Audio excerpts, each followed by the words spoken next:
एक समय की बात है जब महाभारत में 18 दिन के युद्ध में कई हजार लोगों की मृत्यु हो गई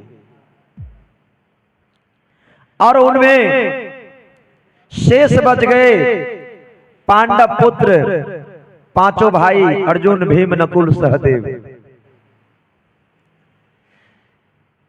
या पांचों भाई को जब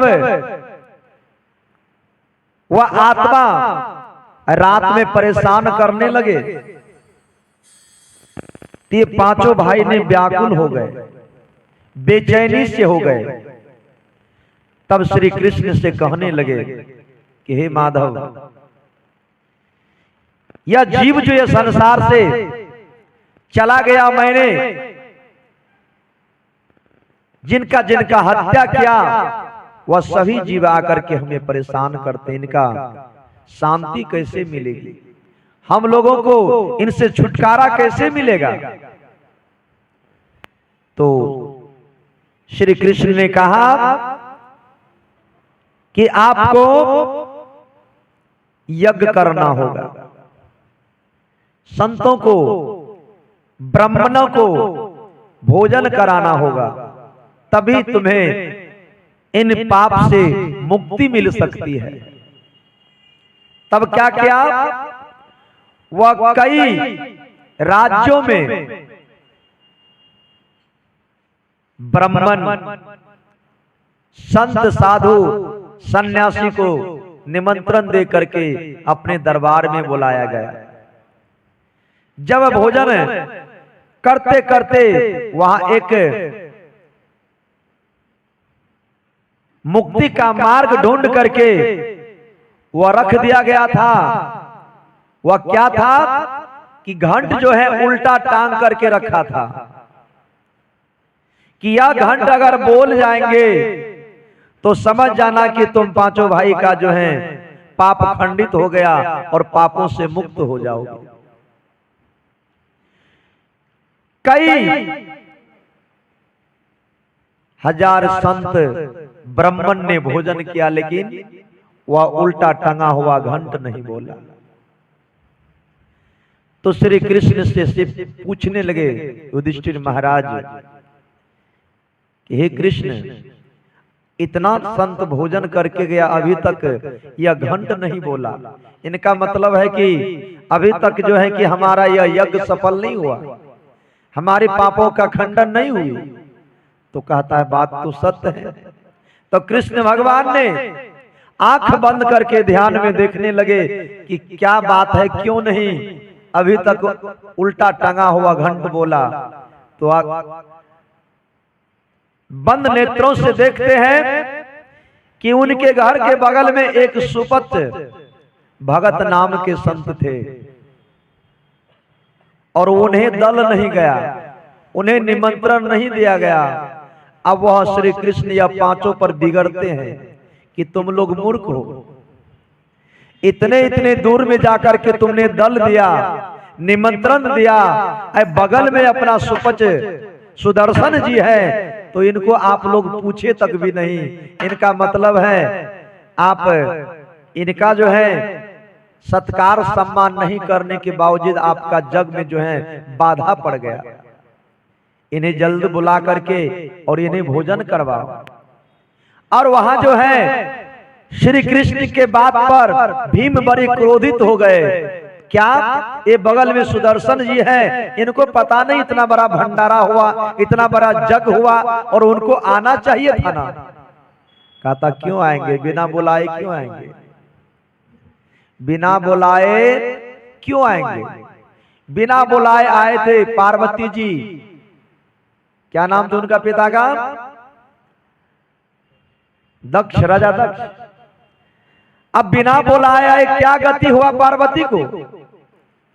जब उनके परिवार के नैहर के लोग जब नहीं पूछा, नहीं टोका, अंत में वह जो है कि हमाद में जाके गिर गए और गिर करके अपना प्राण दे दिया।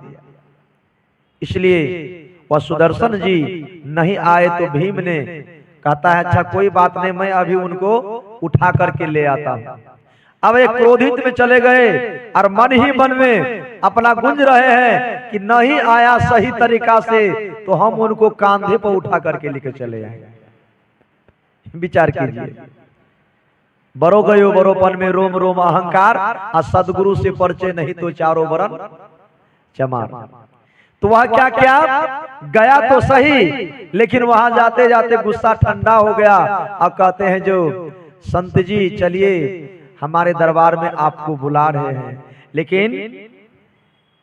लेकिन हो गया कि उनका क्रोध जो था वह जाकर के सुदर्शन जी के कानों में गूंजने लगे और सुदर्शन जी सब बात को समझ गए कि भीम किस भावना से हमारे निकट आया है।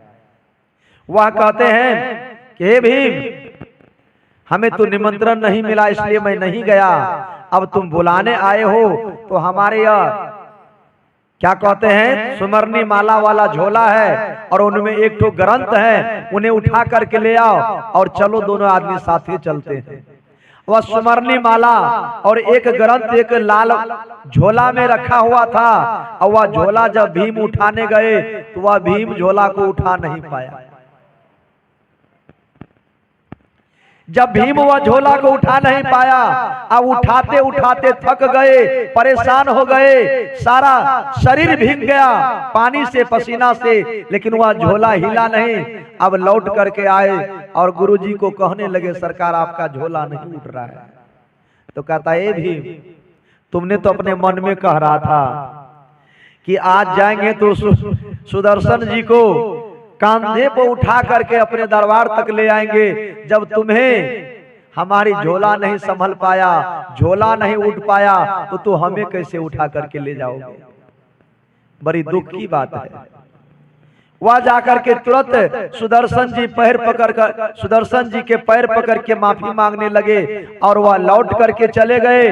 तब धर्मराज जी आए और विनती सहित नमन करते हुए वह गुरु जी को अपने दरबार में ले गए और वहां जाकर के उन्हें सेवा सत्कार चरण वंदन करके उन्हें भोजन करवाने लगे।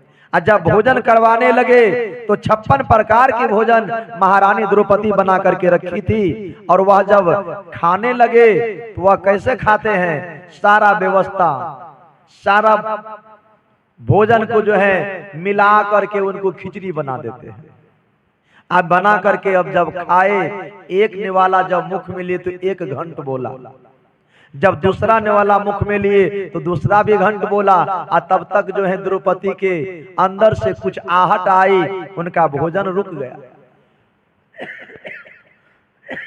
भोजन जब रुक गया तब चले हाथ मुंह धोते हुए तो कहते अरे घंट बजना चाहिए 3, लेकिन बजा 1, कमी रह गया, इसमें कोई कारण तो नहीं। तो जाकर के सुदर्शन जी को जाकर के पूछने लगे कि महाराज जी आपको खाने से तो 3 घंट बजना चाहिए, लेकिन घंट तो 2 बजा, फिर तीसरा क्यों नहीं बजा। कहता यहाँ की जो महारानी है उनके अंदर कुछ खोट है इसलिए घंट नहीं बोला। अब क्या करेंगे। महारानी को बुलाया गया और कहने लगे आपने सुदर्शन जी को कुछ कहा क्या। कहता मैं तो कुछ नहीं बोला। तो कहता बोला तो जरूर होगा क्योंकि सुदर्शन जी बोल रहे हैं। तो कहता है बुलाइए सुदर्शन जी को। सुदर्शन जी जब सामने आ गए तो द्रौपदी से कहने लगी क्या तुम मन में नहीं बोल रही थी कि मैंने इतने मेहनत से 56 प्रकार के भोजन बना करके तैयार किया और सुदर्शन जी जो है सबको मिला करके खा लिए, अब कोई मिष्टान मेवा का स्वाद भी नहीं चखा। क्या ऐसी बात बोली थी तुम। कहता मैं तो मन में बोला। तो कहता मन में बोलो या मुख से बोलो ये नहीं जानते हैं, संत तो आगे पीछे का बात जान रहे हैं। तो इतना बात जब सुनाया तो द्रौपदी भी उनके चरण में जाकर के अपना मस्तक को टेक लिए और गलती हो गई सरकार हमें क्षमा कर दीजिए। तब जा